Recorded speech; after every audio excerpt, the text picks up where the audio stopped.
நன்னீரில் வாழக்கூடிய விலாங்கு மீன்கள் நல்ல தண்ணியை விட்டுட்டு கடல் தண்ணியில் 4000-5000 கிலோமீட்டர் சுற்றிக்கிட்டு இருக்கும். இது ஏன் அங்கே சுற்றிக்கிட்டு இருக்கு? இந்த விலாங்கு மீன்கள் பல மாதங்கள் உண்ணாமல் இருந்து இனப்பெருக்கத்துக்கு தயாராகும். இது ஏன் சாப்பிடாமல் இனப்பெருக்கத்துக்கு தயாராகுது? இனப்பெருக்கம் பண்ணோன்னே வாழ்க்கையில் ஒரே ஒரு தடவை தான் பண்ணோன்னே இறந்தும் போயிடும். இது ஏன் இப்படியெல்லாம் நடக்குது? பல மர்மமான வாழ்க்கையை கொண்டது தான் இந்த விலாங்கு மீன்கள். இந்த விலாங்கு மீன்களுக்கு மின்சாரம் இருக்குமா? இந்த விலாங்கு மீனும் ஆரா மீனும் ஒன்றா? இப்படின்னு பல கேள்விகளுக்கு பதிலாக இன்றைக்கி பதிவை விலாங்கு மீனோட வாழ்வியலோடு சேர்த்து பார்த்துடலாம். உலகத்தில் அங்குலி ஃபார்ம்ஸ் அப்படின்ற வரிசையில் கிட்டத்தட்ட ஒரு 20 குடும்பங்கள் இருக்குது. அந்த 20 குடும்பங்களுக்கு கீழே 800 வகையான ஈல் ஃபிஷ் இருக்குது. இந்த ஈல் ஃபிஷ் எல்லாமே அதிக அளவு கடலில் வாழக்கூடியது தான். அதில் ஒரே ஒரு குடும்பம் அங்குலிடே அப்படின்ற குடும்பம் மட்டும்தான் நன்னீரில் வாழக்கூடிய விலாங்கு மீன்களாக இருக்குது. இந்த நன்னீரில் வாழக்கூடிய விலாங்கு மீனை பற்றி தான் இன்றைக்கி நம்ம முழுவதுமாக பார்க்க போகிறோம். முதல்ல இதை ஈல் ஃபிஷ்னே சொல்லிக்கலாம், அதுக்கப்புறமா அதை விலாங்கு மீன் மாற்றிக்கலாம். ஏன் அப்படின்னா இந்த ஈல் ஃபிஷ்ன்னு வச்சு இந்த பெயரில் நிறையவே குளறுபடிகள் இருக்குது. அதை நம்ம தெளிவாக புரிஞ்சுக்கலாம். என்ன அப்படின்னா ஈல் ஃபிஷ் அப்படின்ற பெயரை உடைய எல்லா மீன்களுமே ஈல் ஃபிஷ் ஆயிடாது. உதாரணத்துக்கு எடுத்துக்கிட்டோம்னா இந்த ஈல் ஃபிஷ்ஷுக்கு மின்சாரம் இருக்குமா அப்படின்னு கேட்டால் எந்த ஒரு ஈல் ஃபிஷ்ஷுக்குமே மின்சாரன்றது கிடையாது. ஆனால் எலக்ட்ரிக் ஈல்னு சொல்லி ஒன்று இருக்கே அப்படின்னு சொல்லி ஒரு கேள்வி வரலாம். மின்சார விலாங்கு மீன் இருக்குது அப்படின்னு. ஆனால் அது ஈல் ஃபிஷ்ஷே கிடையாது. இந்த குடும்பம் வரிசைக்கும் சம்பந்தமே கிடையாது.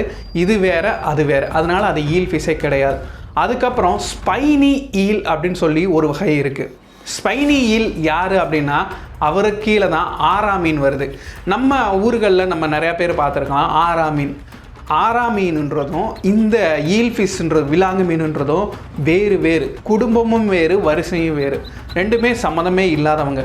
ஆனால் பார்க்குறதுக்கு ஆரா மீனும் விலாங்கு மீனும் ஒரே மாதிரி இருக்கும். ஆனால் உன்னிப்பாக கவனிச்சா ரெண்டு பேருக்குமே நிறையா வித்தியாசங்களை பார்க்க முடியும். விலாங்கு மீன் அப்படிங்கிறது நல்ல உருளையாக அது கிட்டத்தட்ட 4-5 அடி வரைக்குமே வளரக்கூடியதாக இருக்கும்.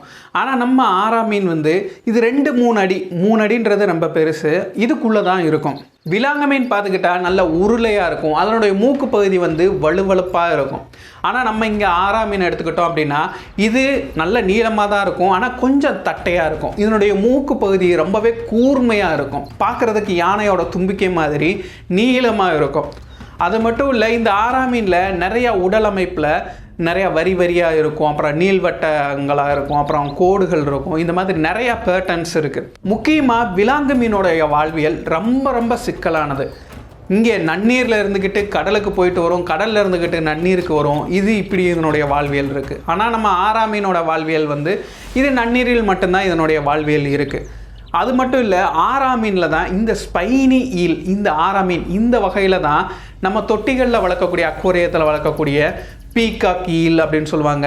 இதேமாதிரி நிறையா ஈல் சொல்லுவாங்க. அது எல்லாமே ஈல் வகையை சேர்ந்தது கிடையாது. இந்த ஸ்பைனி ஈல் இந்த வகையை சேர்ந்தது. சரி, இப்போ நம்ம ஈல் அப்படின்ற விலாங்கு மீனை பற்றி தான் முழுமையாக பார்க்க போகிறோம். முதல்ல இதனுடைய வாழ்வியலை முட்டையிலேருந்து பார்த்துடலாம். ஒரு பெண் மீனானது கடல் கரையிலேருந்து கிட்டத்தட்ட 1000-2000 கிலோமீட்டருக்கு தள்ளி நடுக்கடலில், அதுவும் கொஞ்சம் ஆழத்தில் கிட்டத்தட்ட லட்சக்கணக்கான முட்டைகளை இடும். இந்த முட்டைகள் பார்க்குறதுக்கு கடுகளவு சிறுசாக, அதை விட சிறுசாக இருக்கும். 1 mmலேருந்து 1.5 mm அந்த அளவுக்கு தான் இருக்கும். இதிலேருந்து லார்வாக்கள் வெளிவர ஒரு 3-4 நாட்கள் ஆகுது. இந்த லார்வாக்கள் பார்க்குறதுக்கு ஒளி உட்புகிற வகையில் ஒரு இலை மாதிரியே இருக்கும். இந்த லார்வாக்களுடைய உணவு அப்படின்னு எடுத்துக்கிட்டோம்னா இது தண்ணீரில் கரைந்துள்ள சத்துக்களை, அப்புறம் கரிம வேதிப்பொருட்களை தான் உணவாக எடுத்துக்கணும். இப்போ இறந்து போன உயிர்களோட அது நுண்ணிதாக செதஞ்ச பின்னாடி அதனுடைய நுண்ணிய பகுதிகள், அப்புறம் மற்ற உயிரினங்கள்லாம் விட்ட கழிவுகள், இந்த மாதிரி உணவை தான், தண்ணீரில் கரைந்துள்ள உணவை தான் இது உணவாக எடுத்துக்குது. அப்புறம் இது மெல்ல மெல்ல கரையை நோக்கி நகர ஆரம்பிக்கும். இது நகர ஆரம்பிக்கும்னா நீந்தி நகருமானா இதனால் முழுமையாக நீந்த முடியாது. அதனால் இது என்ன பண்ணும் அப்படின்னா கடல் நீரோட்டங்களை பயன்படுத்தி கொஞ்சம் கொஞ்சமாக கரையை நோக்கி வர ஆரம்பிக்கும். கிட்டத்தட்ட ஒரு 3-4 மாதம் இந்த நிலையில் இருக்கும். அடுத்தது இதனுடைய நிலை மாறுது. அடுத்த நிலை என்ன அப்படின்னா கிளாஸ் ஈல்னு சொல்லுவாங்க. அதாவது கண்ணாடி விலாங்கு மீன் இந்த நிலையில் இருக்கும். பார்க்குறதுக்கு கண்ணாடி மாதிரியே இருக்கும், ஆனால் தட்டையாக இருக்காது, உருளையாக மாறி இருக்கும். கிட்டத்தட்ட ஒரு 5-6 சென்டிமீட்டர் அளவுக்கு வளர்ந்துருக்கும். இந்த நிலையில் கிட்டத்தட்ட கரையை நோக்கியே வந்திருக்கும். அதுக்கப்புறமா இது நல்ல தண்ணியை தேட ஆரம்பிக்கும். இது எப்படி 1000-2000 கிலோமீட்டர்லேருந்து சரியாக நன்னீரை நோக்கி வருது அப்படின்னு சொல்லி ஒரு கேள்வி வரலாம். இது புவியின் காந்த புலத்தை வைத்தும், அது மட்டும் இல்லை இது வாசனையை வைத்தும், அது மட்டும் இல்லை கடல் தண்ணீரினுடைய உப்பின் அளவை வைத்தும் இதெல்லாம் வச்சு இது நன்னீரை நோக்கி வர ஆரம்பிக்கும். சரி, இப்போ நன்னீருக்கு வந்துடுச்சு. நன்னீருக்குள்ளே வர்ற வரைக்குமே அது ஒளி உட்புகிற வகையில் தான் இருக்கும். நன்னீருக்கு வந்த பின்னாடி அது அடுத்த நிலைக்கு மாற ஆரம்பிக்கும். நல்ல தண்ணிக்கு வந்த பின்னாடி தான் இதனுடைய நிறம் கொஞ்சம் கொஞ்சமாக வர ஆரம்பிக்கும். இப்படி இது நன்னீருக்கு வர்றதுக்கே 8 மாதத்துலேருந்து 1 வருஷம் வரைக்கும் கூட ஆகுது. நன்னீருக்கு வந்த பின்னாடி அடுத்த நிலையை அடைகிறது. இதுக்கு பேர் எல்வ ஸ்டேஜ்னு சொல்லுவாங்க.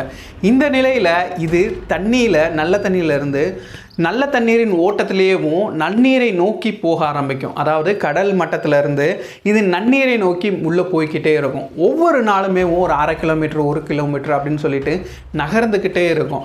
அந்த நேரத்தில் இதனுடைய உணவு அப்படின்னு எடுத்துக்கிட்டோம்னா சின்ன சின்ன லார்வாக்கள், சின்ன சின்ன புழுக்கள், இந்த மாதிரி உணவுகளை தண்ணீரில் இருக்கக்கூடிய சின்ன சின்ன உயிர்களை எடுத்துக்கிட்டு, அதுவும் இது குறிப்பாக பகல் நேரங்களில் ஏதாவது ஒரு பாறைகளின் இடுக்குகள்லையோ இல்லாட்டி மரத்தின் வேர்கள்லையோ இல்லாட்டி கரையோரங்களில் இந்த மாதிரி இடத்துல ஒதுங்கி பதுங்கி இருக்கும். இரவு நேரத்தில் தான் முழுமையாக சுதந்திரமாக ஏதாவது ஒரு உயிரினத்தை பிடிச்சி வேட்டையாடிக்கிட்டே சாப்பிட்டுக்கிட்டே முன்னோக்கி நகர்ந்துக்கிட்டே இருக்கும் ஒவ்வொரு நாளுமே.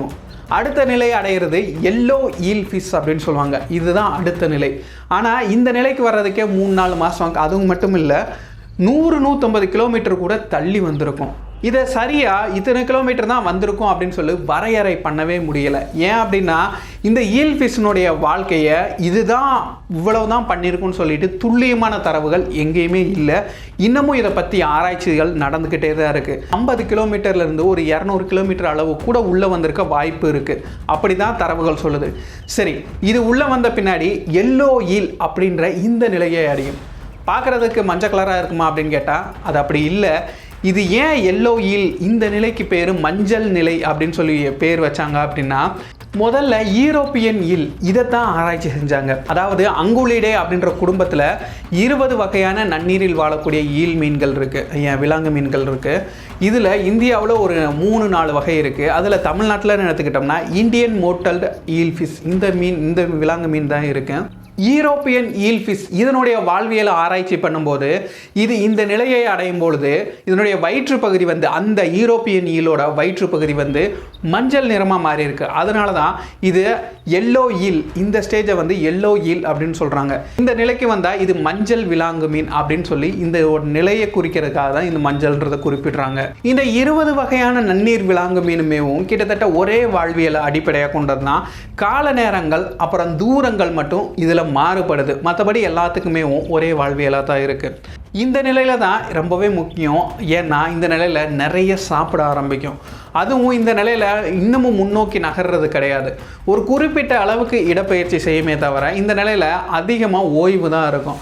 இதே மாதிரி 5லிருந்து 15 வருஷங்கள் வரைக்கும் இந்த நிலையில் தான் இருக்கும். இந்த நிலையினுடைய ஒரே நோக்கம் என்ன அப்படின்னா, நல்லா சாப்பிட்டு தன்னுடைய உடலில் எவ்வளவு கொழுப்பு சேர்க்க முடியுமோ சேர்த்துக்கிட்டே இருக்கணும். இதுதான் இதனுடைய நிலை.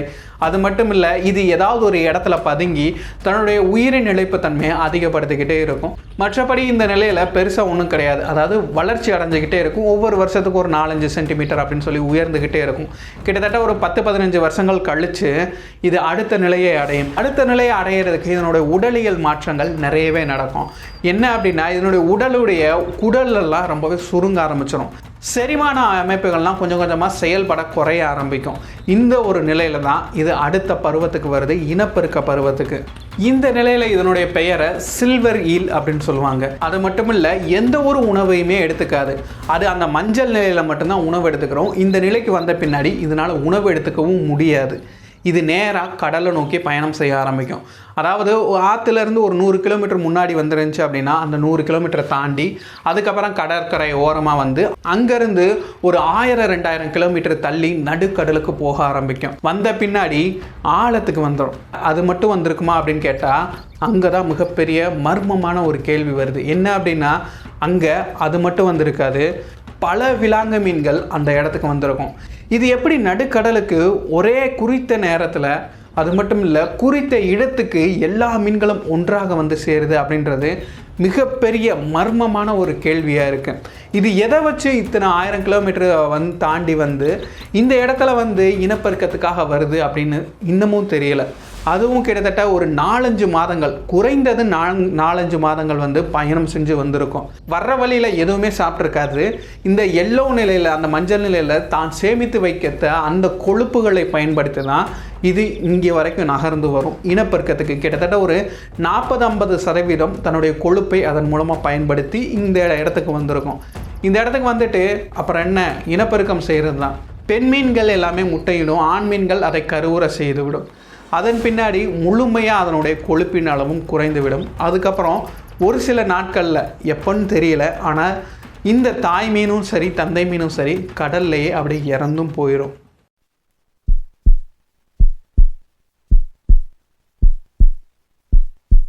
இந்த மீன்களில் முக்கியமாக என்ன கேள்விகள் நிறையா வருது அப்படின்னா, இந்த மீன்கள் எப்படி திசையை கண்டறிந்து போகுது அப்படின்னு சொல்லி இன்னமும் குழப்பத்தில் தான் இருக்காங்க.